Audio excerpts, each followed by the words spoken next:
গল্প আধার ভিড়ে সন্ধ্যা তারা। লেখিকা মালিহা খান। পর্ব 11 থেকে 20। মায়া দাঁতে দাঁত চেপে ক্ষিপ্ত কণ্ঠে বলে, কি সব বলছেন? বাবা কেন মাকে মারতে যাবে? আরিয়ান নির্লিপ্ততা ভঙ্গিতে বলল, কারণ রাশেদের তখন আমার মাকে প্রয়োজন ছিল। তোমার মা ছিল তার পথের কাঁটা, তাই সেটাকে উপড়ে ফেলতেও 1 মিনিটও ভাবেনি। মায়া কিছু বলতে যাচ্ছিল, তার আগেই আরিয়ান তার ঠোঁটে আঙ্গুল রেখে থামিয়ে দিয়ে বলল, আমার কথা শেষ হবে তারপর তুমি কথা বলবে, তার আগে না। ঠিক আছে। মায়া মাথা নাড়িয়ে সম্মতি জানায়। আর কোন উপায় নাই তার কাছে। আরিয়ান বড় একটা শ্বাস নিয়ে বলতে শুরু করে, 20 বছর আগে আমার বাবা আদনান খান ছিলেন তখনকার মিনিস্টার। তার এ ছিল রাশেদ। মিনিস্টার হওয়া সত্ত্বেও তার কোন শত্রু ছিল না। অতিরিক্ত ভালো মানুষ ছিলেন বলেই রাশেদের ষড়যন্ত্র সে বুঝতে পারেনি। মিনিস্টারের এ হওয়ার তাগদে সে নানা দুর্নীতি করলেও আমার বাবা তাকে বারবার ক্ষমা করে দিতেন। তখন ছিল ইলেকশনের সময়। বাবা ছিলেন খুব ব্যস্ত। কৌশলে একদিন বাবার ব্যাংকের সব টাকা রাশেদ নিজের অ্যাকাউন্টে ট্রান্সফার করে ফেলে রাশেদ। তারপর ইলেকশনের ঠিক 3 দিন আগে তার বিরুদ্ধে মিথ্যা অভিযোগ করে বাবা নাকি লাখ লাখ টাকা ঘুষ নেয়। সেই বিরুদ্ধে মিথ্যা প্রমাণও দেখায় সে। সব সময় মানুষের ভালোর জন্য কাজ করে যাওয়া আমার বাবাকেই সবাই দোষী সাব্যস্ত করে। প্রচণ্ড অপমানিত হন তিনি। জনগণ থু থু করে তার উপর। ফলস্বরূপ রাজনীতি থেকে ধাক্কা দিয়ে বের করে দেয়া হয় বাবাকে। আমার বয়স ছিল 8 বছর। আমি ছিলাম তখন আমার মামার বাসায়। তাই আমাকে আর ওখান থেকে না এনে সন্ধ্যাবেলা মাকে নিয়ে সরকারি বাসা থেকে বেরিয়ে যায় বাবা। বাবার মান সম্মান ধুলোয় মিশিয়েও ক্ষান্ত হয়নি রাশেদ। তার লোভাতুর দৃষ্টি ছিল মায়ের উপর। পথিমধ্য বাবার গাড়ি থামিয়ে মায়ের সামনেই তাকে মেরে ফেলে সে। তারপর জোর করে মাকে তুলে নিয়ে যায় নিজের বাসায়। তোমার বয়স হয়তো তখন 6-7 মাস হবে। মায়ের চিৎকার চেঁচামেচিতে তোমার মা এসে বাধা দিতেই এক পর্যায়ে তাকেও শুট করে দেয় রাশেদ। তখন রাশেদের মাথায় চলছিল শুধু আমার মাকে পাওয়ার নেশা। শত কাকুতি মিনতি করেও ছাড়া পায়নি আমার মা। সারারাত নিজের স্বামীর খুনির নিকট শারীরিক নির্যাতন সহ্য করে সে। মানসিকভাবে সম্পূর্ণ ভেঙে পড়ে পরের দিনই কাচের টুকরা দিয়ে হাতের শিরা কেটে আত্মহত্যা করে মা। মামা সেদিন নিজের বোনকে বাঁচানোর জন্য ছুটে গিয়েছিল রাশেদের বাসায়। কিন্তু পারেনি। রাশেদের এত লোকের সাথে পেরে উঠেনি সে। বস্তুত তার সামনেই তোমার মাকেই শুট করে রাশেদ। আমি তখন ছোট ছিলাম কিন্তু অবুঝ ছিলাম না। একটু বড় হবার পর মামার কাছেই এসব শুনি আমি। তখন থেকেই প্রতিশোধের নেশা জেগে উঠে আমার মাঝে। আর আজকে ঠিক কিভাবে রাশেদ চৌধুরীকে শাস্তি দিতে পেরেছি আমি। ঠিক যেভাবে আমার বাবার সম্মান সে নষ্ট করেছিল তেমনি ওর সম্মানও ধুলোয় মিশিয়ে দিয়েছি। এখন তুমি বলো আমি কি ভুল কিছু করেছি? মায়া ছলছল নয়নে আরিয়ানের দিকে তাকায়। লোকটার লাল লাল চোখগুলোই বলে দিচ্ছে তার সবগুলো কথা সত্যি। আর এগুলো বিশ্বাস না করারও কোন কারণ নেই মায়ার কাছে, কারণ তার সামনেই তার বাবা সব স্বীকার করেছে। নিজের উপর ঘৃণা হচ্ছে তার এত খারাপ একটা লোকের মেয়ে সে। ছি। আর আরিয়ান তার জন্য কত করছে। তার তো উচিত মায়াকেও মেরে ফেলা। কিন্তু সে তার কত যত্ন করছে। ভাবতেই আরো কয়েক ফোঁটা অশ্রু গড়িয়ে পড়ে। আমি জানি রাশেদ চৌধুরী তোমার বাবা ছিল। আর এটাও সত্য যে ও নিজের মেয়েকে সত্যিই খুব ভালোবাসতো। কিন্তু আমার তো কিছু করার ছিল না। নিজের বাবা মায়ের করুণ মৃত্যুটা তো আমি এত সহজে ভুলতে পারতাম না, তাই না? মায়া মাথা নিচু করে মৃদু স্বরে ও দেয়, সরি। আরিয়ানের ঠোঁটের কোণে মৃদু হাসি ফুটে ওঠে। মায়ার চুলের ভাঁজে হাত ঢুকিয়ে তার মাথা উঁচু করে। মায়া চোখ মেলাতে পারে না তার সাথে। নিজের বাবার কৃতকর্মের জন্য লজ্জা লাগছে তার। তুমি সরি বলছো কেন? আমি কি একবারও তোমাকে দোষী করেছি? যা করেছে তোমার বাবা করেছে, তুমি তো করনি। মায়া ওর দেয় না। নিজেকে খুব নোংরা মনে হচ্ছে তার। আরিয়ান উঠে দাঁড়ায়। ইতিকে পাঠিয়ে দিচ্ছি। কিছু খেয়ে ঘুমিয়ে পড়ো, অনেক ধকল গেছে তোমার উপর দিয়ে। রাত 1:30। আরিয়ানের বিছানায় অগোছালোভাবে ঘুমাচ্ছে মায়া। পাশেই বালিশে হেলান দিয়ে আধশোয়া হয়ে বসে আছে আরিয়ান। তার দৃষ্টি মায়ার মুখের দিকে। দৃষ্টি দিয়েই যেন তাকে অনুভব করছে সে। মেয়েটার মধ্যে না আছে কোন অহংকার, না আছে কোন মারপ্যাচ। একদম সহজ সরল সাধারণ বাচ্চাদের মতো হাত পা ছড়িয়ে ঘুমাচ্ছে। বিড়বিড় করে ঘুমের মধ্যেই কিছু একটা বলছে মায়া। আরিয়ান একদম কাছে ঝুঁকে শোনার চেষ্টা করে, কিন্তু কিছু বুঝতে পারে না। ভ্রুকুচকে আলতো করে মায়ার ঠোঁটে আঙ্গুল ছুঁয়ে দিতেই বিড়বিড় করা থেমে যায়। তবে আরিয়ানের শ্বাস মায়ার মুখের উপর পড়তেই একটু নড়ে উঠে সে। আরিয়ান দ্রুত সরে যায়। রাতে আরো এক দফা কান্নাকাটি করে বহু কষ্টে ঘুমিয়েছে মেয়েটা। এখন উঠে গেলে মনে হয় না আর ঘুমাবে। তাই ঘুমটা ভাঙাতে চায় না সে। মাঝে একটা বালিশ আর একটু দূরত্ব রেখে ওপর পাশেই শুয়ে পড়ে আরিয়ান। মাঝরাতে বুকের উপর কিছু একটা অনুভব হতেই ঘুম ভেঙে যায়। চোখ মেলে তাকায় আরিয়ান। তার বুকে মাথা রেখে গুটিসুটি হয়ে ঘুমাচ্ছে মায়া। এক পা তার পায়ের উপরে উঠানো। পাশে তাকিয়ে দেখে মাঝখানে রাখা কোলবালিশ লাথি মেরে বিছানার নিচে পাঠিয়ে দিয়েছে মায়া। আরিয়ান শব্দে হাসে। এক হাতে মায়াকে জড়িয়ে ধরতে গিয়েও হাত সরিয়ে নেয়। মেয়েটা না হয় ঘুমের ঘোরে এমন করছে, কিন্তু সে তো জেগে আছে। সামান্য জড়িয়ে ধরা থেকেও যদি খারাপ কিছু হয়ে যায়। মায়ার ঘুম ভাঙে দেরি করে। আশেপাশে তাকিয়ে দেখে পুরো রুমে সে একা। ঘরের জানালা লাগানো, পর্দাও টেনে দেয়া, হালকা আলো জ্বলছে। আবছাভাবে দেখা যাচ্ছে সব। আরিয়ান রুমে নেই। ওয়াশরুম থেকে পানির শব্দ আসছে। হয়তো উনি শাওয়ার নিচ্ছে।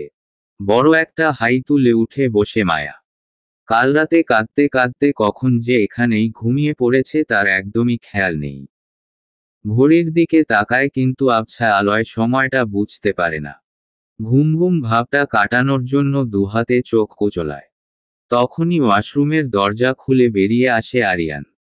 মায়াকে বসে থাকতে দেখে ব্যালকনির কাচের দরজার সামনের পর্দা সরিয়ে দেয়। আলোকিত হয়ে যায় ঘর। মায়া মুখ তুলে তাকায়। এতক্ষণ সে বুঝতেই পারেনি আরিয়ান রুমে এসেছে।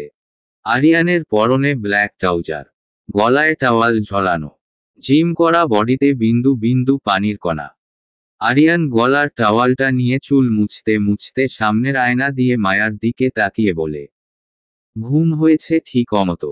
আয়না দিয়েই আরিয়ানের দিকে তাকায় মায়া। চোখে চোখ পড়তেই দৃষ্টি নামিয়ে ফেলে। আরিয়ানকে শার্ট ছাড়া দেখে কেন যেন লজ্জা লজ্জা লাগছে তার। কোনোরকম আমতা আমতা করে বলে, জি হয়েছে। আরিয়ান একটা ধূসর রঙের টি শার্ট পরে নেয়। বালিশের পাশ থেকে ফোনটা নেয়ার জন্য কাছে আসতেই মায়া দ্বিধাগ্রস্ত কণ্ঠে বলে, আমি একটু ফ্রেশ হতাম। আরিয়ান ফোনটা নিয়ে পকেটে ঢুকিয়ে বলে, ও হ্যাঁ, কাল এখানে ঘুমিয়েছিলে তাই আর ডাকিনি। পাশের রুমে তোমার সব জিনিসপত্র রাখা আছে, আসো। মায়ার রুমের দরজাটা হালকা একটু ফাঁক করে ইতি। আঙ্গুল দিয়ে একটু টোকা দিয়ে বলে, ম্যাম আসো। আসো আসো। কই ছিলা তুমি? ইতি একটু হেসে ভেতরে ঢুকে। মায়া তখন চুল আঁচড়াতে ব্যস্ত। ম্যাম, আরিয়ান স্যার আপনাকে ব্রেকফাস্ট করতে নিচে যেতে বলেছেন। উনি অপেক্ষা করছেন। মায়া ভ্রু কুঁচকায়। আরিয়ান তার জন্য অপেক্ষা করছে কেন? তবুও কোন প্রশ্ন না করে ইতিকে বলে, চুল বাঁধবো কি দিয়ে? কথায় কি রাখা আছে কিছুই তো জানি না। ইতি মুচকি হেসে ড্রয়ার থেকে চুলের কাটা বের করে দিয়ে বলে, আমি সব গুছিয়ে রেখেছি ম্যাম, চিন্তা করবেন না। মায়া চুলগুলো খোপা করে বেঁধে নেয়। নিচে নেমে দেখে আরিয়ান আর তন্ময় ডাইনিং টেবিলে বসে আছে। সামনে খাবার সাজানো, অথচ উনারা খাচ্ছে না দেখে বুঝতে পারছে তার জন্যই অপেক্ষা করা হচ্ছে। ইতি চেয়ার টেনে দিল তাকে। আরিয়ানের কাছের চেয়ারে বসে পড়ল মায়া। ইতি বসল না, তার পাশে দাঁড়িয়ে রইল। অন্য সময় হলে মায়া ভাবত ইতি হয়তো আগে খেয়ে নিয়েছে, কিন্তু এখানে তো নিশ্চয় এমনটা হয়নি। বসো ইতি। ইতি ইতস্তত করে বলল, না ম্যাম, আমি পরে খেয়ে নিবনে। মায়া চোখ মুখ কুঁচকে তাকায়। আরিয়ান বলে, এখনই খেয়ে নাও। ইতি আর না করে না, বসে পড়ে মায়ার পাশে। একমনে খেয়ে চলেছে আরিয়ান। খাওয়ার সময় কথা পছন্দ না তার। মায়া খেতে খেতেই এটা ওটা বলছে। তন্ময় সেগুলোর জবাব দিচ্ছে। তন্ময় ভেবেছিল আরিয়ান হয়তো রেগে যাবে, কারণ খাওয়ার সময় সে কোন জরুরি কথা বললেও আরিয়ান রেগে যায়। অথচ আজকে মায়া এত কথা বলছে, তার কোন ভ্রুক্ষেপই নেই। মায়াকে একবারও কথা বলতে নিষেধও করছে না। মনে মনে হাসে তন্ময়, কিন্তু মুখে কিছু বলে না। হঠাৎই গলায় খাবার আটকে যায় মায়ার। শব্দ করে কেসে উঠে সে। মায়ার সামনের গ্লাসে পানি ঢালা ছিল না। তন্ময় দ্রুত পানি ঢালতে নেয়। তার আগেই আরিয়ান নিজের গ্লাসের পানি খাইয়ে দেয় মায়াকে। পিঠে হাত বুলিয়ে দিতে দিতে মৃদু ধমকের স্বরে বলে, খাওয়ার সময় এত কথা বললে তো গলায় আটকাবেই। অর্ধেক পানি খাইয়ে গ্লাসটা নামিয়ে রাখে আরিয়ান। মায়ার কাশি থেমে গেছে ততক্ষণে। চোখে পানি চলে এসেছে। আরিয়ান পকেট থেকে রুমাল বের করে মুখ মুছিয়ে দেয়। ইতি আর তন্ময় শুধু চেয়ে চেয়ে দেখছে। দুজনের ঠোঁটেই চাপা হাসি। আরিয়ান রুমালটা পকেটে ঢুকিয়ে ঠিক হয়ে বসে। গম্ভীর কণ্ঠে বলে, চুপ করে খাও। মায়া মুখ বাঁকা করে বিরক্তির স্বরে বলে, ধাত, বকছেন কেন? এরকম রোবটের মতো বসে বসে খাওয়া যায় নাকি? তন্ময় মুখ টিপে হাসে।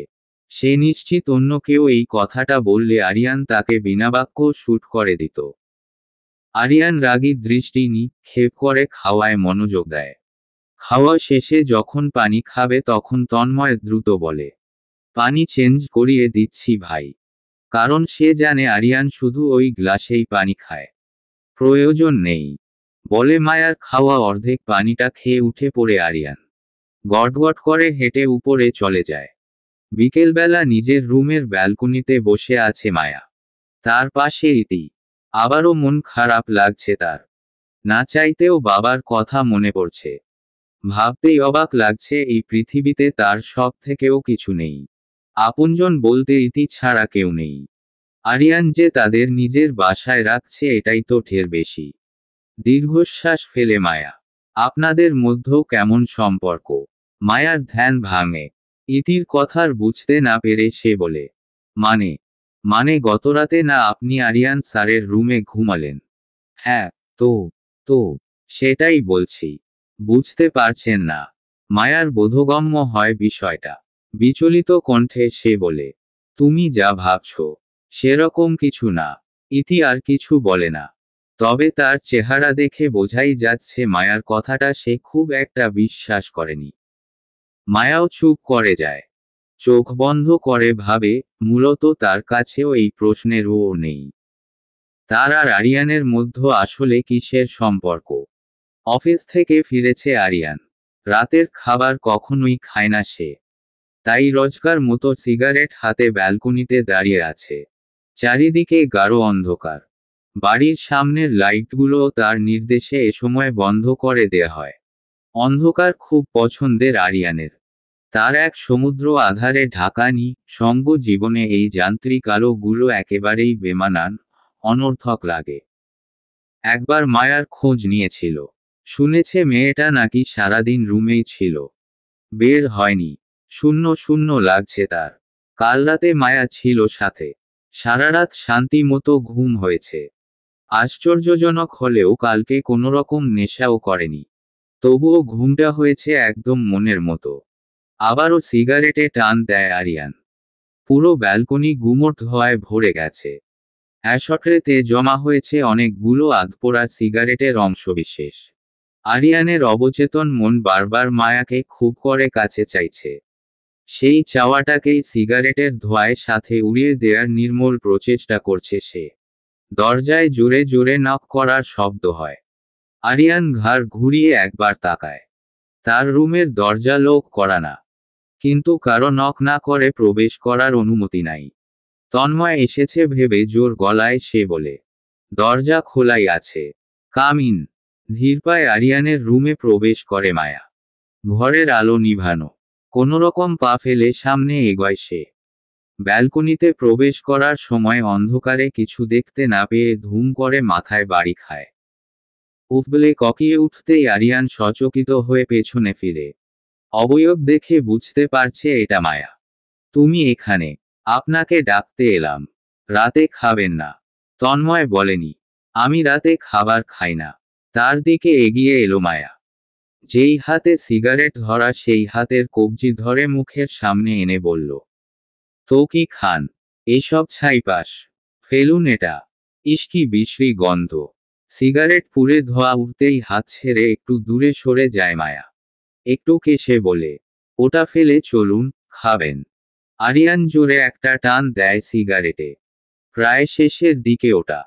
মায়ার দিকে না তাকিয়েই সে বুঝতে পারে মায়া তার দিকে তীক্ষ্ণ দৃষ্টিতে তাকিয়ে আছে। তুমি যাও মায়া। রোজকার অভ্যাস আমার। রাতে আমি কখনোই খাই না। তুমি খেয়ে নাও। জেদ চেপে বসে মায়ার।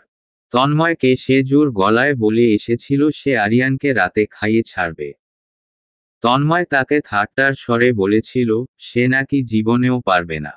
মায়া একদম আরিয়ানের কাছাকাছি এসে দাঁড়ায়। এক হাত বাড়িয়ে সিগারেটটা নিতে গেলেই আরিয়ান হাত উঁচু করে ফেলে। আরিয়ান তার থেকে বেশ লম্বা হওয়ায় হাতের নাগাল পায় না সে।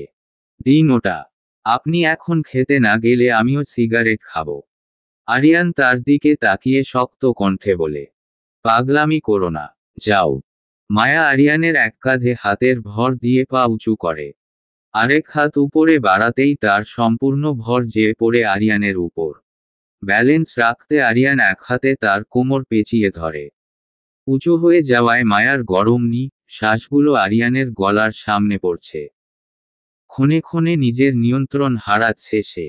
হাত নামান বলছি। আমি খাবই। এসব তুমি খেতে পারবে না মায়া। জেদ করো না। একরকম ধস্তাধস্তি করেই সিগারেটটা নিয়ে নেয় মায়া। যদিও ঠিক মতো সেটা ধরতেও পারে না সে। আনাড়িভাবে কাপা হাতে সেটা মুখে দিতে নিলেই আরিয়ান দ্রুত বলে উঠে, ওটা প্রায় শেষ হয়ে গেছে মায়া। ঠোঁট পুড়ে যাবে। আরিয়ানের বলতে দেরি কিন্তু মায়ার ছেঁকা খেতে দেরি হয় না। গোলাপি ঠোঁটে জ্বলন্ত ছেঁকা খেতেই আর্তনাদ করে উঠে সে। আরিয়ান তার হাত থেকে সিগারেট ফেলে দিয়ে ব্যালকনির লাইট অন করে দেয়। এক হাতে ঠোঁট চেপে ধরে চোখ ছোট ছোট করে আরিয়ানের দিকে তাকিয়ে আছে মায়া। আরিয়ান এগিয়ে আসে। আপনার জন্য আমার ঠোঁটটা পুড়ে গেল। আরিয়ান তার হাত সরিয়ে দেয়। গোলাপি ঠোঁটগুলো রক্তিম লাল বর্ণ ধারণ করেছে। ঘোর লেগে যায়। একটা শুকনো ফাঁকা ঢোক গিলে সে। আরিয়ান মুখ ক্রমশ এগিয়ে গালে হাত রেখে বিড়বিড় করে বলে, আমি তোমাকে সিগারেট খেতে বলিনি, তুমি তো জেদ করলে, তবে আমার দোষ দিচ্ছ কেন? মায়া ওর দেয় না। প্রচণ্ড অস্বস্তি হচ্ছে তার। দূরত্ব কেবল 1 ইঞ্চি পরিমাণ হলেও আরিয়ান ঠোঁট মেলায় না।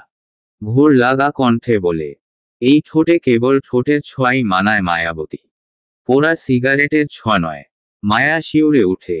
শরীরের পশম কাটা দিয়ে উঠে। আরিয়ানের কথার মানে বুঝতে অসুবিধা হয় না তার। ঝট করে মাথা নামিয়ে সে চাপা স্বরে বলে, খেতে চলুন না প্লিজ।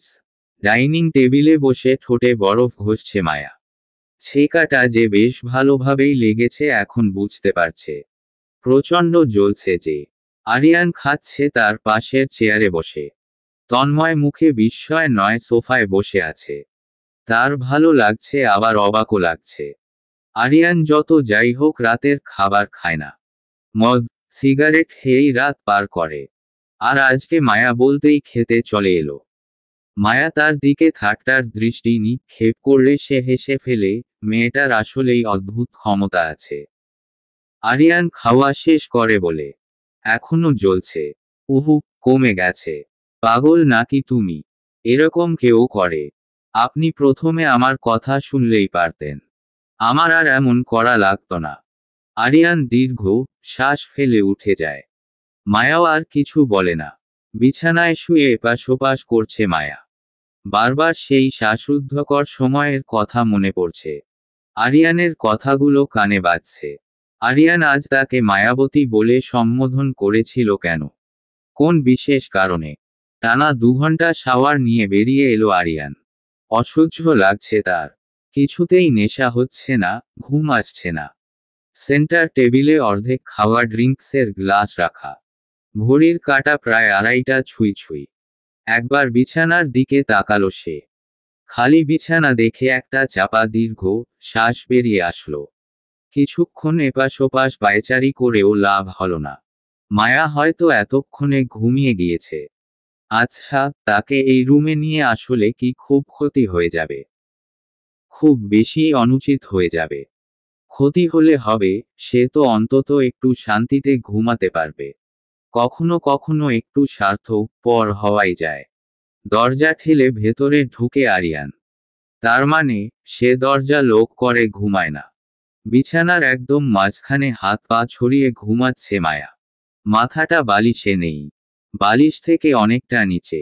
নি শব্দে হেঁটে গিয়ে তাকে পাজাকোলা করে কোলে তুলে নিল আরিয়ান। এতদিনে সে এতটুকু অন্তত জানে যে মায়ার ঘুম অনেক গাঢ়। সহজে ভাঙে না। মেয়েটার পরনে হালকা গোলাপি রঙের ঢিলেঢালা লং ফ্রক। একটু বেশিই বাচ্চা বাচ্চা লাগছে ফ্রক পরায়। নিজের বিছানায় মায়াকে শুইয়ে দিতেই একটা তৃপ্তি অনুভব করে আরিয়ান। অতঃপর তাকে নিজের সাথে জড়িয়ে নিয়ে সেও শুয়ে পড়ে। বুকের ভিতর জমা হওয়া সব চাপা কষ্ট, দীর্ঘ শ্বাস যেন নিমিষেই উবে যায়। মায়ার শরীর থেকে মিষ্টি একটা সুগন্ধ আসে সব সময়। আরিয়ান চেনে গন্ধটা। মায়া এতটা কাছাকাছি থাকায় গন্ধটা যেন আরো তীব্রভাবে নাকে এসে লাগে। ঘোর ধরে যায়। কিছু না ভেবে মায়ার গলায় মুখ ডুবিয়ে ঘুমিয়ে পড়ে আরিয়ান। উচিত অনুচিতের হিসেবটা তার মায়ামো অনুভূতির ভিড়ে আড়াল হয়ে যায়। সকালে ঘুম ভাঙতেই নিজেকে কারো বাহুডোরে আবদ্ধ অবস্থায় পেয়ে থমকে গেল মায়া। এটা যে আরিয়ানের রুম বুঝতে অসুবিধা হলো না। সে তো নিজের ঘরে ঘুমিয়েছিল। তবে এক হাত দিয়ে শক্ত করে তার পেট জড়িয়ে ধরেছে আরিয়ান। সে আবার সেই হাতের উপরে ধরেও আছে। পাশে মুখ ঘুরাতেই আরিয়ানের ঠোঁট তার গাল ছুঁয়ে গেল। নি শ্বাস আটকে এলো। লজ্জায় আর্স্ট হয়ে গেল মায়া। আরিয়ান বেঘোরে ঘুমোচ্ছে। হাতটা একটু সরানোর চেষ্টা করতেই তাকে আরো কাছে টেনে নিলে আরিয়ান। অস্পষ্ট কণ্ঠে বলল, মায়াবতী, নড়ো না প্লিজ। মায়া থেমে গেল। প্রতিবাদ করার মতো কিছু পেল না। লোকটা মাঝে মধ্যে এমন অধিকারের স্বরে কথা বলে, মায়া নিজেই বোকা বনে যায়। যেমন এখন, সে বলতে পারছে না তাকে ছাড়ার কথা। তার ইচ্ছেও করছে না আরিয়ানের ঘুম ভাঙাতে। গরম শ্বাস আছড়ে পড়ছে মায়ার মুখে, গলায়। মায়া ঠোঁট কামড়ে ধরে সেভাবেই শুয়ে থাকল। বেশ অনেকক্ষণ কেটে গেলেও আরিয়ান ঘুম থেকে উঠল না। ঘড়ির দিকে তাকিয়ে দেখল প্রায় 11টা বেজে যাচ্ছে। অনেক বেলা হয়ে গেছে। ইতি নিশ্চয় তাকে খুঁজছে। তাকে রুমে না পেয়ে না জানি কি ভাবছে। হঠাৎই দরজায় জোরে জোরে নক করার শব্দ হলো। মায়া চমকে সেদিকে তাকালো। আরিয়ান চোখ না খুলেই বিরক্তিকর কণ্ঠে বলল, কে? কি সমস্যা? ওপাশ থেকে তন্ময়ের অস্থির কণ্ঠ ভেসে আসলো। ভাই, মায়া ম্যাম রুমে নেই। পুরা বাসায়ও নেই। আরিয়ান একবার মায়ার দিকে তাকালো। মেয়েটা অন্যদিকে তাকিয়ে রয়েছে। লজ্জা পাচ্ছে হয়তো। আরিয়ান শান্ত কণ্ঠে বলে, ও আমার সাথে আছে। যা তুই। তন্ময়ের আর কোন কথা শোনা গেল না। আরিয়ান মায়ার দিকে তাকালো। মায়া নিচের দিকে তাকিয়ে রয়েছে। আরিয়ান একটু হাসে।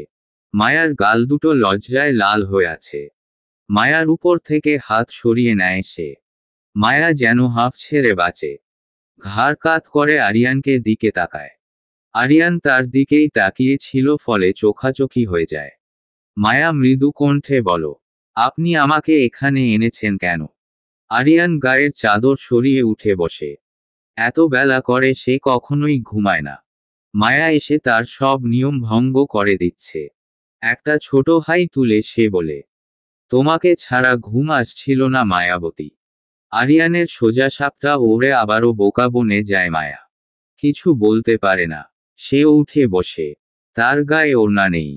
কাঁচুমাচু ভঙ্গিতে আরিয়ানের দিকে তাকায় সে। আরিয়ান ততক্ষণে বিছানা ছেড়ে নেমে দাঁড়িয়েছে। কি হয়েছে? আমি এনেছি বলে মন খারাপ? রাগ করেছ? মায়া দুপাশে মাথা নাড়ায়। কেন যেন তার রাগ লাগছে না।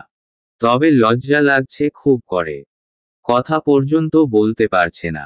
কোনোরকম সে বলে, আমার ওড়না। আরিয়ান মুচকি হেসে তার বালিশের পাশ থেকে তার ওড়না বের করে দেয়। মায়ার দিকে এগিয়ে দিতেই দ্রুত সেটা গায়ে জড়ায় মায়া। এলোমেলো চুলগুলো ঠিক করে বলে, এখন আমি বাইরে যাব কিভাবে? আরিয়ান ভ্রু কুঁচকে বলে, কেন? তন্ময় ভাইয়া, ইতি ওরা কি ভাববে? কি ভাববে? মায়া আমতা আমতা করে। তার শব্দ ভাণ্ডার যেন শূন্য হয়ে পড়েছে। বলার জন্য কিছু খুঁজেই পাচ্ছে না আজ। আরিয়ান তার দিকে দুষ্টু চাহনিতে চেয়ে আছে। সে কোনো রকম আমতা আমতা করে বলে, না, কিছু না। তুমি রোজ এখানেই ঘুমাবে, আমার সাথে। মায়া চট করে তাকায়।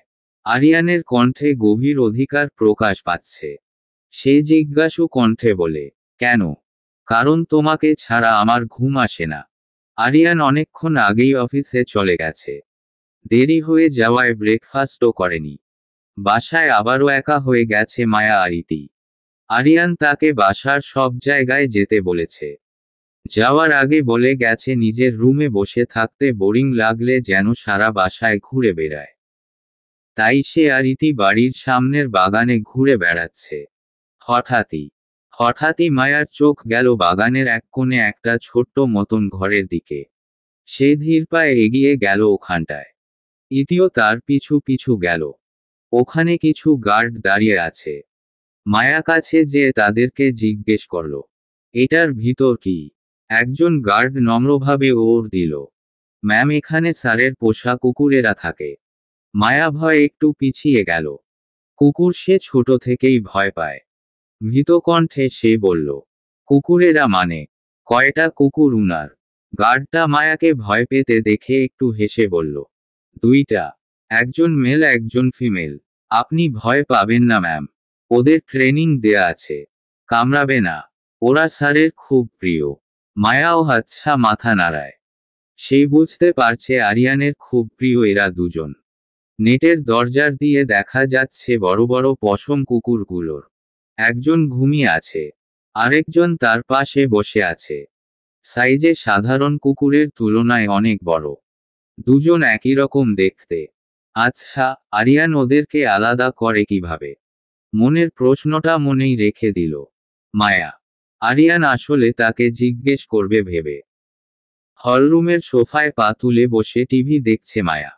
টিভিতে কার্টুন চলছে। মায়া মনোযোগী দৃষ্টিতে সেদিকে তাকিয়ে আছে। মাঝে মাঝে এক দুবার ঘড়ির কাঁটা লক্ষ্য করছে। আরিয়ানের ফেরার সময় হয়েছে তবুও আসছে না কেন? আরিয়ান বাড়িতে ঢুকে মায়া উল্টো দিকের সোফায় বসে আছে বিধায় তাকে দেখতে পায়নি। টিভির সাউন্ড অনেক জোরে দেয়া, তাই ওর পায়ের শব্দও তার কানে যাচ্ছে না। আরিয়ান সিঁড়ি দিয়ে উঠতে উঠতে গলার জোর বাড়িয়ে ডেকে উঠে, মায়া, রুমে আসো তো। মায়া চমকে পেছনে তাকায়। শুধু দেখতে পায় আরিয়ান সিঁড়ি দিয়ে উঠে যাচ্ছে। অদ্ভুত, উনি এলো কখন? টিভি বন্ধ করে উঠে দাঁড়ায় মায়া। ইতি একটু আগেই রুমে গিয়েছে। সে একাই বসে ছিল। উপরে উঠতে উঠতে দেখতে পায় তন্ময় চোখ মুখ কালো করে নিজের রুমে ঢুকছে। মায়া আস্তে করে নক করে দরজায়। ভেতর থেকে আরিয়ান বলে, তোমার নক করে ঢুকতে হবে না মায়া, আসো।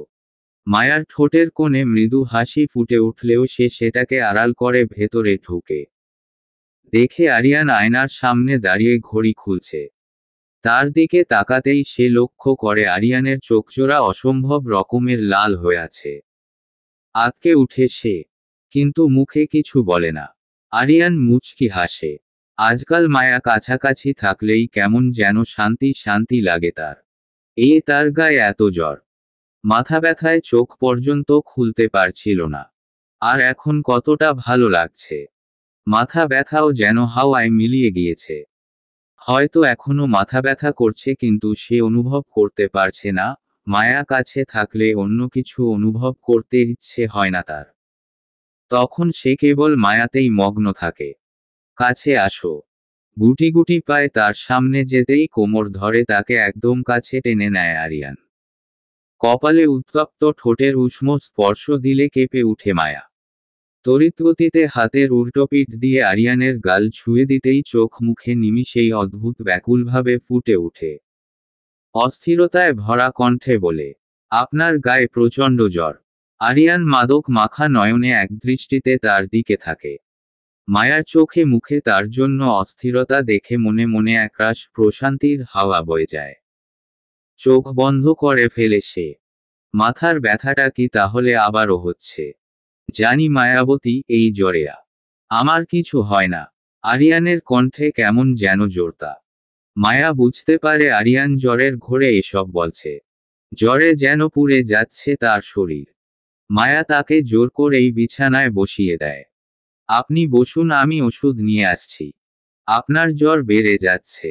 আরিয়ান তার হাত ধরে ফেলে থেমে থেমে বলে, তুমি যেও না মায়াবতী। তুমি থাকলেই হবে। আমার আর কিছু লাগবে না। কিছু না। আমি এক্ষুনি আসছি, একটু বসুন। মায়া দ্রুত বেরিয়ে যায়। মেডিসিন কোথায় রাখা থাকে জানে না সে।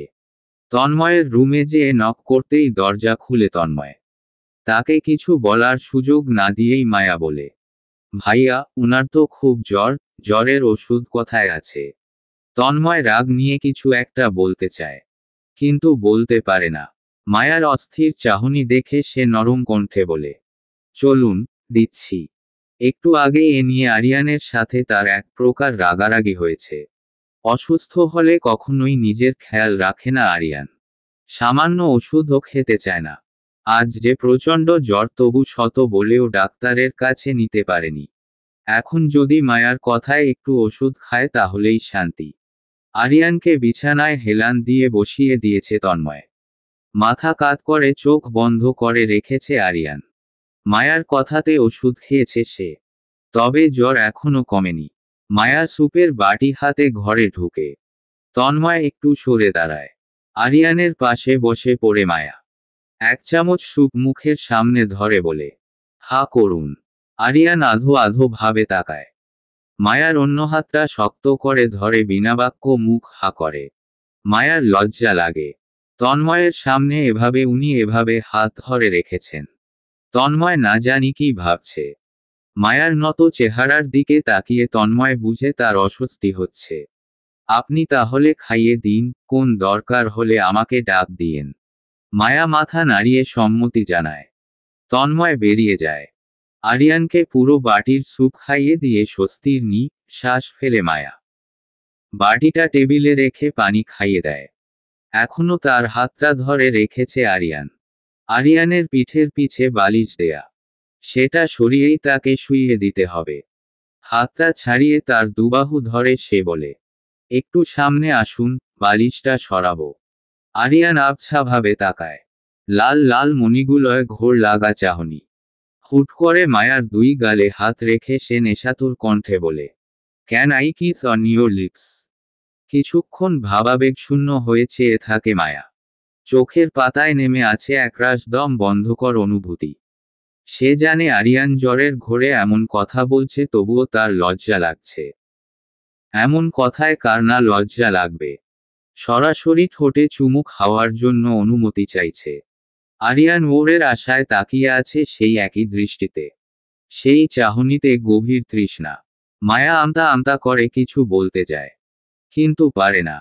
ততক্ষণে নিজের বৃদ্ধা আঙ্গুল দিয়ে মায়ার ঠোঁটে আলতোভাবে স্লাইড করছে আরিয়ান। মায়া হাত ধরে আটকায়। গাল থেকে আরিয়ানের দুই হাত সরিয়ে নেয়। পিঠের বালিশ সরিয়ে আরিয়ানকে শুইয়ে দেয়। আরিয়ান কোন বাধা দেয় না, কোনোরকম জোরও করে না। সে হয়তো তার ওটা পেয়ে গেছে। আরিয়ানকে গায়ে কম্বল টেনে দিয়ে উঠে যেতে গেলে তার হাত ধরে ফেলে আরিয়ান। চোখ বন্ধ অবস্থায় সে ধীর কণ্ঠে বলে, মায়াবতী, যেও না। এখানেই থাকো। লাইটটা অফ করে দিয়ে আসি। আপনার ঘুম হবে না আলো থাকলে। আরিয়ান হাসে, ছেড়ে দেয় মায়ার হাত। জ্বরের উত্তাপে তার ফর্সা চেহারা লাল হয়ে আছে। নাকের ডগার জায়গাটা আর ঠোঁটগুলো অতিরিক্ত লাল। ঘরে হালকা আলো জ্বালিয়ে দেয় মায়া। ওয়াশরুম থেকে মগে করে পানি এনে পাশের টেবিলে রাখে। রাতে যদি জ্বর না কমে তাহলে পানি দিয়ে গা মুছিয়ে দিতে পারবে। অতঃপর আরিয়ানের পাশ ঘেঁষে শুয়ে পড়ে। এক হাত আরিয়ান নিজের বুকে চেপে ধরে রেখেছে। অন্য হাতে সে নরম কোমল স্পর্শে আরিয়ানের মাথায় হাত বুলিয়ে দিতে থাকে। ভোরের দিকেও মায়ার চোখে ঘুম নেই, কপালে চিন্তার ছাপ।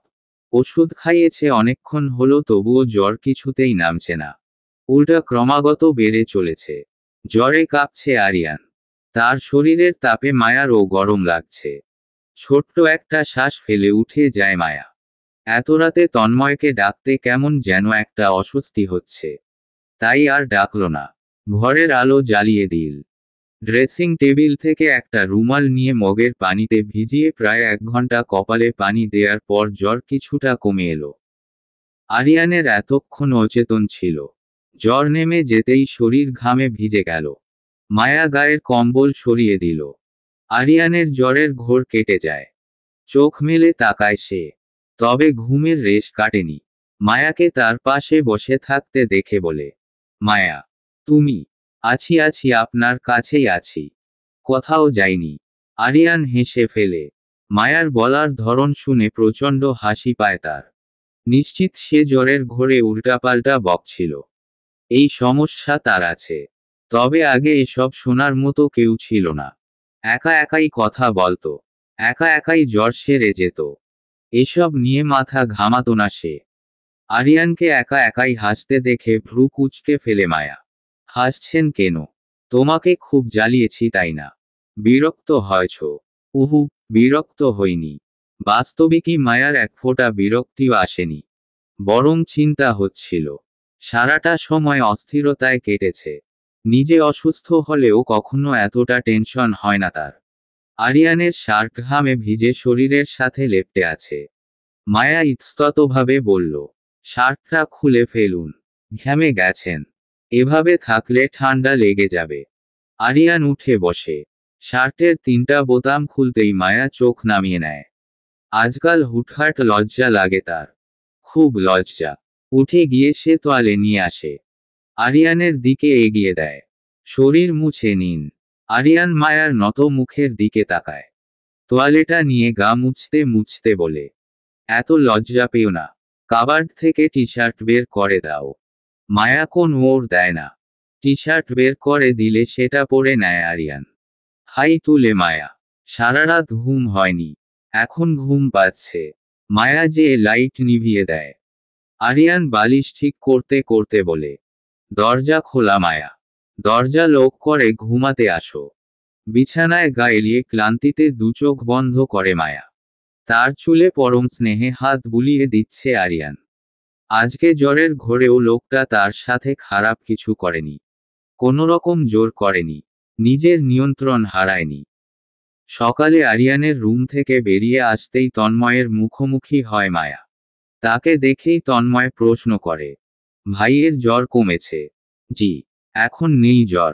কোথায় উনি? উঠেনি। উঠেছেন ওয়াশরুমে। ওহ, আচ্ছা, বলে মায়াকে সাইড দিল তন্ময়। মায়া মুচকি হেসে নিজের ঘরে চলে গেল। আরিয়ান গলায় টাই বাঁধছে।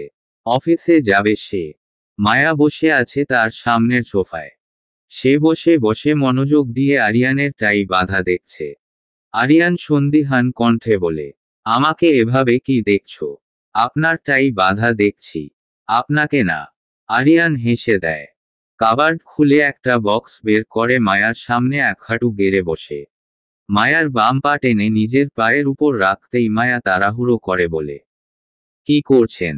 আরিয়ান বক্স থেকে সেই ফাইলটা বের করে, যেটা সে নিজের বিছানায় পেয়েছিল। খুব যত্ন করে রেখেও দিয়েছিল। চিরচেনা প্রিয় ফাইলটা এতদিন পর দেখে মায়ার মুখে খুশি উপচে পড়ে। ঠোঁটে ফুটে ওঠে মিষ্টি হাসি। আপনি এটা কোথায় পেলেন? জানেন আমি কত খুঁজেছি। ভেবেছিলাম হারিয়ে ফেলেছি। আপনার কাছে এলো কি করে? আমার বিছানায় পেয়েছিলাম। তোমার পায়ে ব্যান্ডেজ করার সময় ওই দিন ডক্টর ভুলে খুলে রেখেছিল। মায়া কণ্ঠে দুষ্টুমি মেখে বলে, আপনি রেখে দিয়েছিলেন কেন? কেন রেখেছিলাম? কারণ শুনতে চাও? হুম। আরিয়ান ভ্রু উঁচিয়ে বাঁকা হাসে। ফাইলটা পরিয়ে দিয়ে মায়ার কানের সামনে মুখ নিয়ে ফিসফিসিয়ে বলে, আমি কারণ বলতে শুরু করলে তুমি লজ্জা পাবে মায়াবতী। ডাইনিং টেবিলে ব্রেকফাস্ট করার সময় হঠাৎই গলা ফাটিয়ে চিৎকার দিয়ে চেয়ার ছেড়ে উঠে যায় মায়া। তন্ময়তি দুজনেই হতভম্ব হয়ে চেয়ে থাকে। আরিয়ান দাঁড়াতেই পেছনে থেকে কুকুরের ডাকে সেদিকে তাকায় সবাই। আরিয়ানকে দেখে কুকুরগুলো দৌড়ে তার পায়ের কাছে এসে মুখ ঘষছে থাকে। মায়া ভয় সিটিয়ে যায়, কাপা কাপা গলায় বলে, ওদেরকে সরান প্লিজ, কামড়ে দিবে। আরিয়ান তাদের মাথায় হাত বুলিয়ে দেয়। কুকুরগুলো যেন খুশিতে লাফাতে থাকে। ডন্ট বেস কারিড, ওরা কামড়াবে না। একটা কুকুর মায়ার দিকে আসতেই ছিটকে দুগদম পিছিয়ে যায় মায়া। পা কাঁপছে তার। এমনই সে কুকুর প্রচণ্ড ভয় পায়। তার উপর এদের আকৃতি এত বড়। গা ভর্তি লম্বা লম্বা সাদা পশম। দেখতে খুব সুন্দর। তবুও ভয় লাগছে মায়ার। আরিয়ান প্রশ্নসূচক দৃষ্টিতে মায়ার দিকে তাকায়। সে চোখ মুখ খিচে বন্ধ করে রেখেছে। ইতির দিকে তাকাতেই সে বলে, ম্যাম কুকুর ভয় পান? শুনেছিলাম ছোটবেলায় একবার কুকুর ধাওয়া করেছিল তাকে। কামড়ায়নি, তবে খুব ভয় পেয়েছিলেন তখন। আরিয়ান কাছে গিয়ে মায়ার বাহু জড়িয়ে ধরে।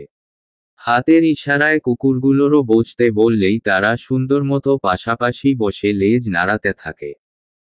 আরিয়ান নরম কণ্ঠে বলে, মায়া, ভয় পায় না। চোখ খুলো। ওরা কিছু করবে না। Trust me. না প্লিজ, ওদেরকে নিয়ে যান।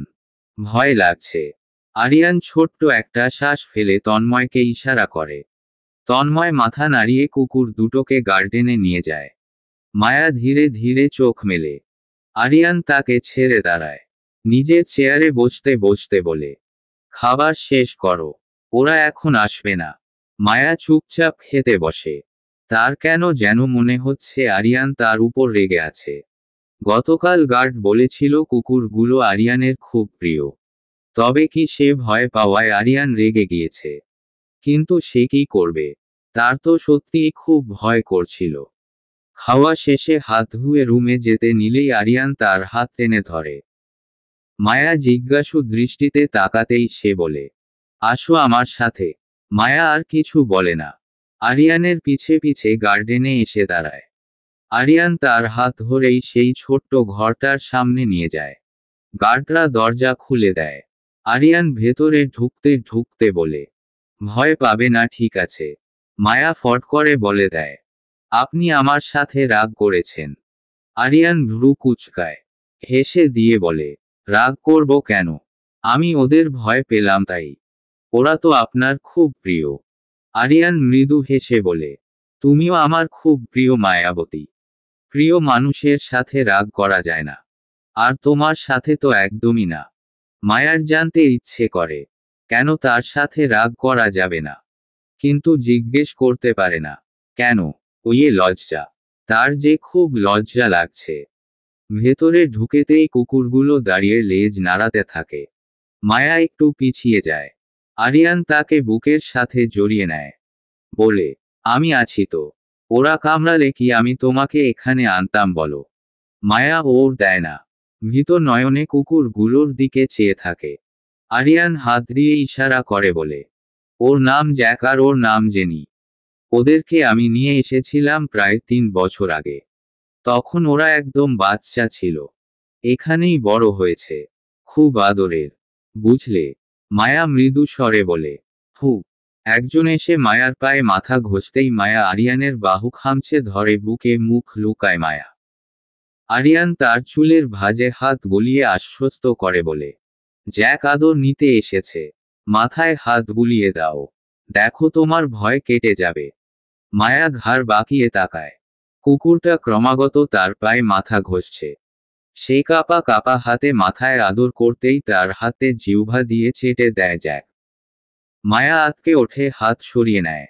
আরিয়ান হেসে দিয়ে বলে, জ্যাকও আদর করছে। পছন্দ হয়েছে তোমাকে?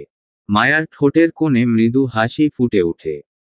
জেনি এগিয়ে আসলে তার মাথায়ও আদর করে দেয় সে। ভয়টা কেটে গেছে। আরিয়ান হাতের ঘড়ির দিকে তাকায়। অফিসের জন্য লেট হয়ে যাচ্ছে তার। ভয় কমেছে। শিওর। আর ভয় পাবে না তো ওদের? মায়া দুদিকে মাথা নাড়ায়। আরিয়ান হেসে তার কপালে গভীরভাবে চুমু খায়। সে চাচ্ছিল না মায়া কোনোরকম ভয় থাকুক। তাও আবার তার কোন বিষয়ের জন্য? আরিয়ানের অফিসে যাওয়ার জন্য গাড়িতে উঠে হাত নাড়িয়ে তাকে বিদায় জানায় মায়া। মনে মনে ভাবে, লোকটা এত ভালো কেন? ভালো লাগা শব্দটায় একটা সুপ্ত অনুভূতি মিশে থাকে। সেই সুপ্ত অনুভূতিটা যখন প্রকট আকার ধারণ করে, তখনই সেটাকে ভালোবাসা বলে। ভালোবাসার মানুষটার সবকিছুই তোমার ভালো লাগবে। আবার কারো প্রতি ক্ষুদ্র ভালো লাগাকে কেন্দ্র করেই তুমি তাকে ভালোবেসে ফেলবে। কি অদ্ভুত, তাই না? সবে মাত্র মায়ার ভার্সিটি থেকে বেরোলো আরিয়ান। এতদিন পড়াশোনা এক প্রকার বন্ধ ছিল মায়ার। কয়েকদিন পর পরীক্ষা। আর দেরি করলে পড়াশোনার ক্ষতি হবে। সে নিজে প্রফেসরদের সাথে কথা বলে এসেছে। মায়ার নোটসগুলো যেন তারাই তৈরি করে দেয়। প্রয়োজনীয় বইপত্রগুলো গাড়িতে রেখে উঠে বসল। এখন আবার অফিসে যেতে হবে। মায়ার রুমের দরজা ঠেলে ভেতরে ঢুকে দেখে ড্রেসিং টেবিলের সামনে দাঁড়িয়ে চুল আঁচড়াচ্ছে মায়া। আরিয়ান একটু কেশে উঠতেই মায়া পেছনে ফেরে। আরিয়ানকে দেখে একবার ঘড়ির দিকে তাকায়। সে অনেকক্ষণ যাবত অপেক্ষা করছিল। বলে, আপনার এত দেরি হলো কেন আজ? তোমার ব্যাপারে একটা জরুরি কাজে গিয়েছিলাম। আমার ব্যাপারে? কি কাজ? আরিয়ান জবাব না দিয়ে একটু হাসে। তখনই তন্ময় ঢুকে। তার হাতে 2 ব্যাগ বই টেবিলে রেখে দিয়ে বেরিয়ে যায় সে। মায়া ভ্রু কুঁচকে তাকিয়ে আছে। তবে ঠোঁটের কোণে খেলা করছে মৃদু হাসির কণা। তোমার বই খাতা খোঁজ নিয়েছি আমি। 1 মাস পর পরীক্ষা। হেলাফেলা করলে সেমিস্টার ড্রপ দিতে হবে। তোমার একটা বছর লস যাক আমি চাই না। সেজন্যই কাল থেকে সিরিয়াসলি পড়তে হবে। ঠিক আছে। কিন্তু নোটসগুলো তো?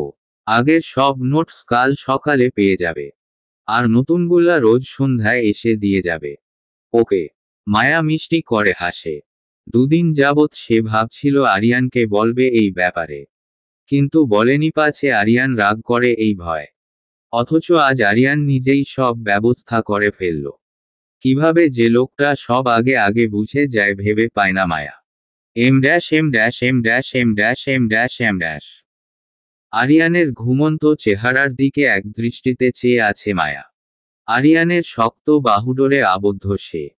এতটা কাছাকাছি থাকে তারা, তবুও মাঝে কেমন একটা দূরত্ব। অদ্ভুত একটা জোরতা। মায়া হাত বাড়িয়ে আরিয়ানের গালে রাখে। তার গালে হালকা চাপদারি, সেগুলো বিধে বিধায় সে সরিয়ে চোখের পাপড়ির উপর হাত রাখে। আরিয়ানের পাপড়িগুলো তুলনামূলকভাবে বড়। সে একাঙ্গুলের ডগা দিয়ে নাড়াচাড়া করতেই আরিয়ান চোখ কুঁচকে ফেলে। ঘুমের মধ্যেই স্পষ্ট কণ্ঠে বলে, কি করছো? মায়া ভ্রু কুঁচকিয়ে ফেলে। তার মানে উনি ঘুমায়নি। আপনি জেগে আছেন? উহু, আমি তো ঘুমাচ্ছি। ঘুমাচ্ছেন তো কথা বলছেন কি করে? ফট করে চোখ খুলে আরিয়ান। মায়া লক্ষ্য করে তার চোখে এখন ঘুম নেই। তবে একটু আগে দেখে তো মনে হচ্ছিল সে গভীর ঘুমে। মায়া চোখের উপর থেকে দ্রুত হাত সরাতে গেলে আরিয়ান হাত ধরে ফেলে। ঠোঁটের কাছে এনে হাতের তালুতে উষ্ণ স্পর্শ এঁকে দেয়। মায়ার মুখে লজ্জামাখা মৃদু হাসি ফুটে ওঠে। আরিয়ান একটু উঠে মায়ার উপর ঝুঁকে যেতেই মায়া চোখ অন্যদিকে সরিয়ে নেয়। আরিয়ান তার হাতের উল্টোপিঠ দিয়ে মায়ার গালে হালকা ছোঁয়া দিয়ে বলে, আমি ঘুমিয়েই ছিলাম। তুমি তো জাগিয়ে দিলে। তুমি কি জানো তোমার হাতে কতটা মোহময়ী সুবাস আছে? সেই হাত যদি আমার চোখে মুখে এভাবে বিচরণ করে তবে ঘুম না ভেঙে উপায় আছে বলো? মায়া ওর দেয় না। তার শ্বাস ক্রমশ ভারী হয়ে আসছে। আরিয়ানের টপতনি শ্বাসগুলো মুখের উপর ছড়িয়ে পড়ায় ক্ষণে ক্ষণে শিহরণ বয়ে যাচ্ছে। আরিয়ান হঠাৎ মাথা বাঁকিয়ে তার চোখে চোখ রাখে। মায়ার হাত দুটো বিছানার সাথে চেপে ধরে ধীর কণ্ঠে বলে, আচ্ছা, তোমার ভয় হয় না? এই আমার রুমে তুমি আমি একদম একা, এক বিছানায়। দরজা বন্ধ, বাতি নিভানো। তার উপর তুমি এতটা আবেদনময়ী। শত হলেও আমি একজন পুরুষ। তুমি ছোট মানুষ। আমাকে বাধা দিতে পারবে না। এখন যদি তোমার সাথে খারাপ কিছু করে ফেলি। মায়া আরিয়ানের চোখে চোখ রাখে। আরিয়ান ঠোঁট কামড়ে তার দিকে ওরের অপেক্ষায় চেয়ে আছে। আপনি কি ঘুমের ঘোরে কথা বলছেন? একটু থেমে আবার বলে, আপনার জ্বর টর এলো না তো আবার? দেখি। বলে তার বিছানায় চেপে রাখা হাত উঠাতে চায়। কিন্তু আরিয়ান তা শক্ত করে ধরে রেখেছে। আমি সম্পূর্ণ সজাগ মায়া। কোন ঘোরে নেই। তুমি আমার কথার ওর দাও। মায়ার ভয় লাগে না। সে নিশ্চিত আরিয়ান তার সাথে মজা করছে। তার দৃঢ় বিশ্বাস আরিয়ান কখনোই এমন কিছু করবে না তার সাথে। আপনি ভয় দেখাচ্ছেন তাই না? আমি জানি আপনি ওরকম না। ভয় দেখাবো কেন? আমি শুধু সত্যিটা বলছি। এটা হতেই পারে, সবসময় আমি নিজেকে নিয়ন্ত্রণে নাই রাখতে পারি।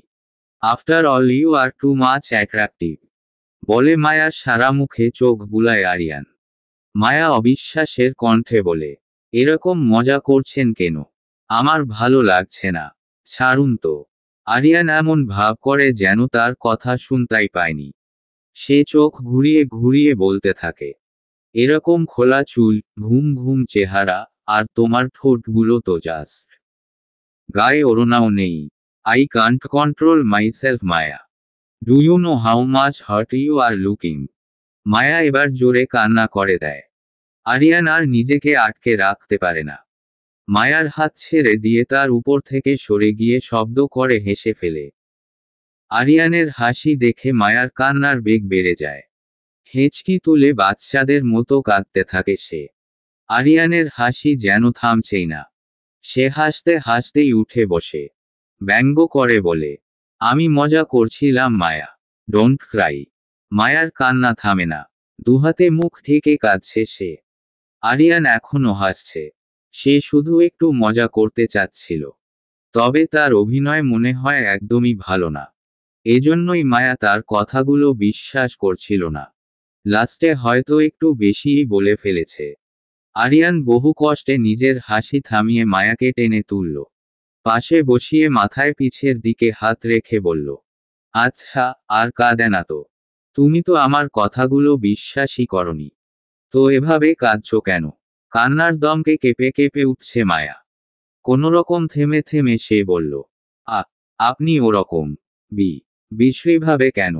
কো কথা বলছিলেন? আরিয়ান ঠোঁট বাঁকিয়ে হাসে।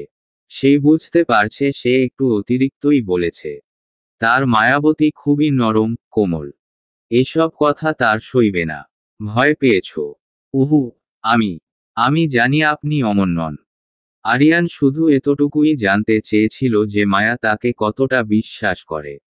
তার এসব বলার পরও মায়ার চোখে তার প্রতি কোনোরকম ভয় দেখেনি কোন অবিশ্বাস।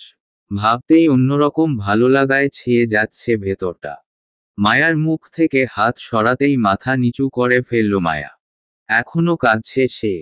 মায়ার হাত দুটোকে এক হাতের মুঠোয় বন্দি করল আরিয়ান। মায়ার হাতগুলো বাচ্চাদের মতো। আরিয়ানের এক হাতেই তার দুই হাত এসে যায়। মুখের উপর আসা চুলগুলো কানের পিছে গুজে দিয়ে আরিয়ান বলল, এত বিশ্বাস করো কেন আমাকে? মায়া মাথা উঠিয়ে আরিয়ানের চোখের দিকে তাকায়। তার কাঁদতে কাঁদতে লাল হয়ে যাওয়া চোখগুলো দেখে আরিয়ানের কোথাও একটা ধক করে উঠে। তৎক্ষণাৎ সে চোখের পানি মুছিয়ে দেয়।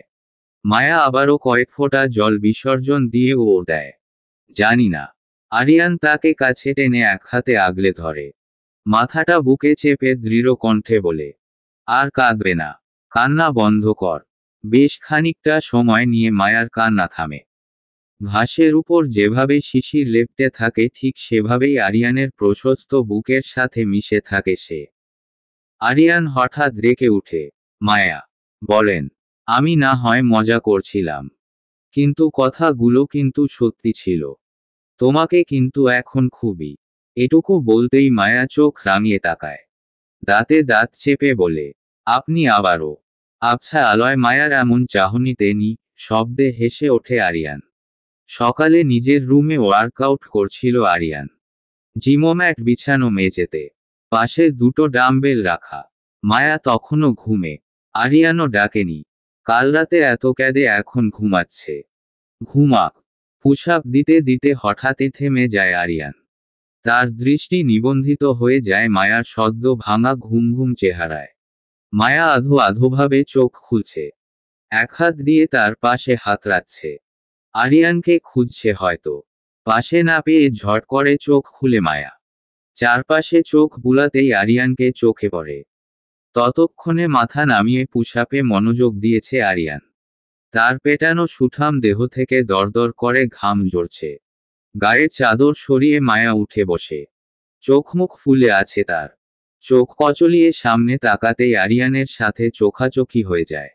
একটা হাই তুলে মায়া বলে, এই সকাল সকাল আপনি এসব করছেন কেন? এখন সকাল সকাল 10:30 বাজে। ঘড়ির দিকে তাকিয়ে চমকে উঠে মায়া। আসলেই তো বেলা হয়ে গেছে। বালিশের পাশ থেকে ওড়না নিতে যাবে তখনই বালিশের উপর রাখা আরিয়ানের ফোন বেজে ওঠে। ফোনের স্ক্রিনের দিকে তাকানোর আগেই আরিয়ানের দ্রুত ফোনটা নিয়ে নেয়। নামটা দেখে কপালে সূক্ষ্ম ভাঁজ পড়ে। দাঁড়িয়ে যায় সে। গলায় টাওয়াল ঝুলিয়ে মায়ার কপালে চুমু খেয়ে বলে, তুমি ফ্রেশ হয়ে নিচে যাও, আমি আসছি। অতঃপর ফোনটা হাতে নিয়ে ব্যালকনিতে চলে যায় সে। মায়া মাথা ঘামায় না। হয়তো জরুরি কারো ফোন। বিছানা থেকে নেমে সামনে যাবে তখনই নিচে রাখা ডাম্বেলে হোঁচট খায়। কোনোরকম বিছানা ধরে পড়া থেকে বেঁচে যায় মায়া। পায়ের ব্যথায় উফ বলে আর্তনাদ করতেই পেছনে থেকে আরিয়ানের কণ্ঠ শুনে, কি হলো? ব্যথা পেয়েছো? মায়া ঘাড় ঘুরিয়ে পেছনে তাকায়। আরিয়ান ফোন কানের থেকে অনেকটা দূরে রেখে তার উপর এক হাত রেখে দিয়েছে, যেন তাদের কথোপকথন ওপাশের মানুষটা শুনতে না পায়। মায়া সোজা হয়ে দাঁড়িয়ে বলে, না ঠিক আছি। আপনি যান, কথা বলুন। আরিয়ান তার পায়ের দিকে একবার তীক্ষ্ণ দৃষ্টি নিক্ষেপ করে কানে ফোন লাগিয়ে চলে যায়। মায়া ছোট্ট করে একটা শ্বাস ফেলে। আরিয়ান যে কেন তার এত কেয়ার করে। সবেমাত্র ফ্রেশ হয়ে বেরিয়েছে আরিয়ান। এখন নিচে নামবে ব্রেকফাস্ট করতে। মায়া অপেক্ষা করছে। দরজা খোলার আগ মুহূর্তে তার কানে ভেসে আসে ইতির চিৎকার। অন্তরাত্মা কেঁপে উঠে আরিয়ানের। জলদি দরজা খুলে বাইরে যেয়ে দেখে সিঁড়ির কাছে কাঁপতে কাঁপতে দাঁড়িয়ে আছে ইতি। আরিয়ানকে দেখেই সে চোখের জল ছেড়ে দিয়ে বলল, স্যার, ম্যাম। আরিয়ান এগিয়ে যেতেই দেখল উঁচু সিঁড়ি থেকে গড়িয়ে নিচে পড়ে আছে মায়া। মাথা থেকে বেয়ে যাচ্ছে লাল রক্তের ধারা। আরিয়ান কোনোরকম সিঁড়ি ভেঙে নিচে নামল। পা যেন চলছে না তার। মায়া উপুর হয়ে পড়ে আছে। দ্রুত হাঁটু গেড়ে বসে মায়াকে সোজা করে মাথাটা কোলের উপর নেয়। কপাল ফেটে রক্ত বের হচ্ছে। চোখের উপর দিয়ে বেয়ে বেয়ে পড়ছে রক্ত। আরিয়ান গালে টোকা দিয়ে ক্ষীণ স্বরে ডাকে, মায়া।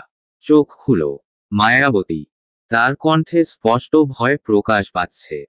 মায়া উঠে না। আরিয়ান তাকে বুকে টেনে নেয়। মায়ার রক্ত তার জামায় লেগে যায়। আচ্ছা, তার কম্পিত হৃদস্পন্দন কি মায়ার কান অবধি পৌঁছাচ্ছে? মায়া কি বুঝতে পারছে তার অস্থিরতা, তার তীব্র অনুভূতির ভীত বহি প্রকাশ? তন্ময় সামনে এসে দাঁড়ায়। আরিয়ান তাকে কিছু বলার আগেই তন্ময় দ্রুত বলে, গাড়ি বের করেছি ভাই। ম্যামকে নিয়ে আসুন। মায়াকে যত্ন করে কোলে তুলে নেয় আরিয়ান। তন্ময় ছোট একটা শ্বাস ফেলে এগিয়ে যায়। ইতিকে ইশারা করে তার সাথে যেতে। ইতি ফুপিয়ে ফুপিয়ে কাঁদছে। তার সামনেই মায়ার এমন একটা বিপদ হয়ে গেল। যদিও তার কিছুই করার ছিল না। সে যখন দেখল ততক্ষণে অর্ধেক সিঁড়ি গড়িয়ে পড়ে গেছে মায়া। গাড়ি ড্রাইভ করছে তন্ময়। পিছের সিটে মায়াকে বুকে জড়িয়ে নিয়ে বসেছে আরিয়ান। মায়ার পাশে জানালার ধারে ইতি বসে আছে। মায়ার কপালে শক্ত করে রুমাল চেপে ধরে রেখেছে আরিয়ান। তবুও রক্ত থামছে না। বাসার সিঁড়ি বেশ উঁচু। সেখান থেকে পড়ে গেছে তাই হয়তো ক্ষতটা বেশি।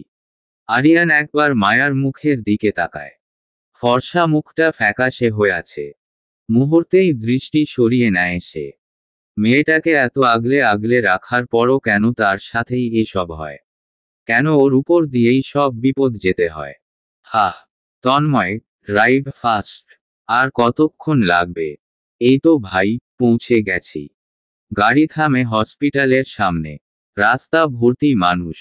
আরিয়ান সেসব না ভেবেই গাড়ি থেকে বেরিয়ে আসে। ঝুঁকে গিয়ে মায়াকে কোলে নেয়। আশেপাশের সবাই হা করে দাঁড়িয়ে থাকে। ভিড় জমায়। পাবলিক প্লেসে এভাবে গার্ড ছাড়া সচরাচর আরিয়ানকে দেখা যায় না। আর আজকে তো একটা মেয়েকে কোলে নিয়ে আছে। উৎসুক জনতার কেউ কেউ মোবাইল বের করে ভিডিও করে। আরিয়ান সেসব তোয়াক্কা না করে হসপিটালের ভেতরে ঢুকে যায়। তন্ময় গাড়ি থেকে বের হয়ে ইতিকে নিয়ে কোনোরকমে সবাইকে এড়িয়ে চলে আসে। তার মাথায় বিভিন্ন চিন্তা ঘুরপাক খাচ্ছে। কিছু একটা যে ঘটবে তার আভাস বেশ শক্তভাবেই পাচ্ছে সে। তবে আরিয়ানকে এখন এসব বলা যাবে না। রাগের মাথায় কখন কি করে ফেলবে ঠিকও নাই। কেবিন থেকে ডক্টর বেরিয়ে আসে। আরিয়ান দ্রুত পায়ে এগিয়ে যায়। বাইরে থেকে শোরগোলের শব্দ আসছে। রাগে শরীর শিরশির করছে তার। যেখানে যাবে সেখানেই এই মিডিয়া। মানুষের পার্সোনাল লাইফ নিয়ে কেন যে এত কৌতূহল তাদের। সামনে নতজানু হয়ে দাঁড়িয়ে আছে একজন অল্পবয়সী ফিমেল ডক্টর। নাম মিতালি রহমান। সে ভীত দৃষ্টিতে নিচের দিকে তাকিয়ে বলে, আপনার স্ত্রীর কপালে ব্যান্ডেজ করে দেয়া হয়েছে। ক্ষতটা বেশ গভীর। রক্তও বেরিয়েছে অনেক। ভয়ের কিছু নেই, কিন্তু খুব ফুরবল উনি। আর বেসামালভাবে পড়ার কারণে ডান হাত মুচকে গেছে। প্লাস্টার করে দেয়া হয়েছে। তবে সম্পূর্ণ ঠিক হতে সময় লাগবে। জ্ঞান ফিরবে কিছুক্ষণ পর। মায়াকে স্ত্রী বলার পরেও আরিয়ান কিছু বলে না। ইতিও চুপচাপ দাঁড়িয়ে থাকে। এতক্ষণে মায়ার প্রতি আরিয়ানের অনুভূতি সম্পর্কে ভালোভাবেই অবগত হয়েছে সে। ওকে কি হসপিটালেই রাখতে হবে? বাসায় নিয়ে যেতে পারবো না। জি পারবেন। স্যালাইন চলছে তো। সেটা শেষ হোক, তারপর সন্ধ্যার সময় বাড়িতে নিয়ে যেন। চোখ খুলতেই মাথায় ব্যথা অনুভূত হয় মায়ার। গালের উপর কারো হাত রাখা। বেশ বুঝতে পারছে এটা আরিয়ানের হাত। হালকা করে হাতের আঙ্গুল নাড়াতেই ইতির কণ্ঠ শুনতে পায় সে। ম্যামের জ্ঞান ফিরেছে স্যার। আরিয়ান এতক্ষণ অন্যমনস্ক হয়েছিল। ইতির কথায় হুঁশ ফিরে তার। মায়া আধো আধো ভাবে তার দিকে চেয়ে আছে।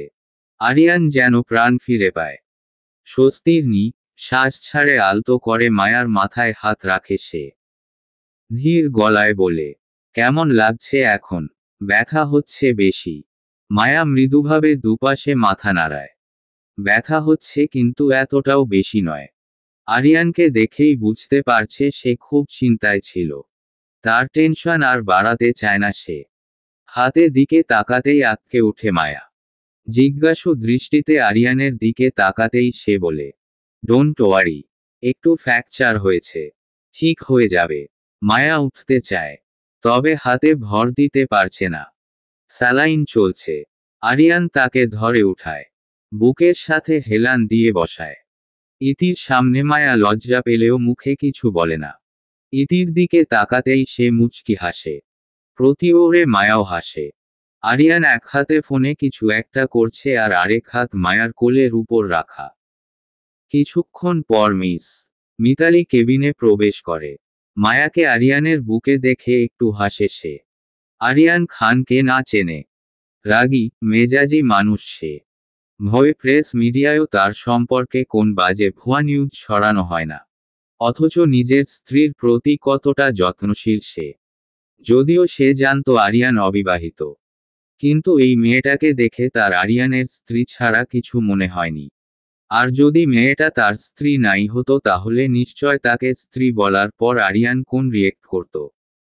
উৎসত না ভেবে সে এগিয়ে যায়। স্যালাইনটা নামিয়ে দিয়ে বলে, আপনার ক্যানেলাটা খুলে দেই। স্যালাইন শেষ হয়ে গেছে। মায়া ভীত কণ্ঠে বলে, কিন্তু এটা খুললে তো ব্যথা পাবো। আরিয়ান হুট করে মায়ার চোখে উপর হাত রেখে ইশারা করে খুলে ফেলতে। মিতালি হেসে খুলে ফেলেন সেটা। করে উঠে মায়া। আরিয়ান মুচকি হেসে চোখের উপর থেকে হাত সরিয়ে নেয়। মেয়েটা এত ভয় পায়। সব ফর্মালিটিস শেষ করে কেবিনে আসে আরিয়ান। ইতি আর মায়াকে নিয়ে বেরিয়ে যায়। তন্ময় বারবার ফোন দিচ্ছে আরিয়ানকে। বাইরে নাকি সাংবাদিকদের ভিড়। আরিয়ানের মেজাজ প্রচণ্ড গরম। সমস্যাটা কি এদের?